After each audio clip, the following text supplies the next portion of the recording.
ভারতের বাধা দেওয়ার পরও ফেনীতে বাঁধ সংস্কার কাজ চালিয়ে যাচ্ছে বাংলাদেশ। ভারতের সীমান্তরক্ষী বাহিনী বিএসএফ বাধা সৃষ্টি করলেও ফেনী পরশুরামপুর এলাকায় বাংলাদেশ পানি উন্নয়ন বোর্ড পাওবো বাঁধ সংস্কারের কাজ চালিয়ে যাচ্ছে।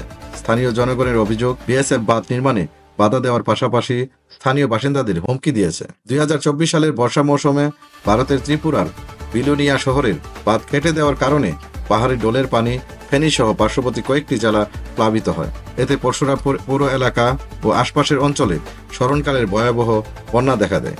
পানির স্রোতে ঘরবাড়ি, ফসলি জমি এবং অবকাঠামো তলিয়ে যায়। এর ফলে লক্ষাধিক মানুষ পানিবন্দী হয়ে পড়ে এবং অনেকেই সর্বশান্ত হন। এ সময় 3টি নদীর বিভিন্ন স্থানে প্রায় 120টি বাঁধ ভেঙে যায়। বাঁধ মেরামতে জটিলতা ও বিএসএফ এর বাধা। বন্যার পানি শুকিয়ে গেলে বাংলাদেশ পানি উন্নয়ন বোর্ড পাওবো বাংলাদেশ অংশে বাঁধ মেরামতের কাজ শুরু করে। তবে শূন্যরেখার কাছে 70 মিটারের একটি অংশ নিয়ে সমস্যা দেখা দেয়। এরই মধ্যে 50 গজ এলাকা বিএসএফ তাদের দাবি করে এবং সেখানে বাঁধ নির্মাণের বাধা দেয়। স্থানীয় বাসিন্দারা অভিযোগ করেন, চলতি সপ্তাহে কাজ শুরুর পর বিএসএফ আবারও বাধার সৃষ্টি করে। বিজেপির দৃঢ় অবস্থান। এই সংকট মোকাবেলায় বাংলাদেশের সীমান্তরক্ষী বাহিনী বিজেপি কঠোর অবস্থান নিয়েছেন। নিজ কালিকাপুর এলাকায় বিজেপি ও বিএসএফ এর মধ্যে পতাকা বৈঠক অনুষ্ঠিত হয়। বিজেপির কঠোর অবস্থানের কারণে বাঁধ নির্মাণ কাজ পুনরায় শুরু হয়।